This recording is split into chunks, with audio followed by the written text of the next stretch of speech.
chose qui est également très importante, c'est de communiquer tes émotions aux autres. Surtout quand c'est nécessaire et que ça les concerne. Je te donne un exemple très simple pour expliquer. Tu as un copain ou un mari et tu es triste.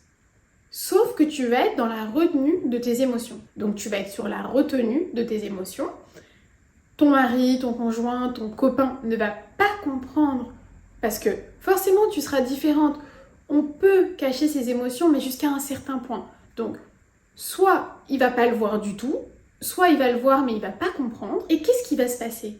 Toi tu vas être dans ton chagrin toute seule que tu auras retenu et tu vas te mettre en mode survie parce que tu auras l'impression que tu n'as personne pour toi, personne pour t'aider, personne pour t'épauler. Alors que si tu avais vécu ton émotion et que tu avais communiqué sur celle-ci, peut-être que la personne en face de toi aurait pu accueillir cette émotion et t'aider à aller mieux ou juste être là pour toi. Et qu'est-ce qui se serait passé?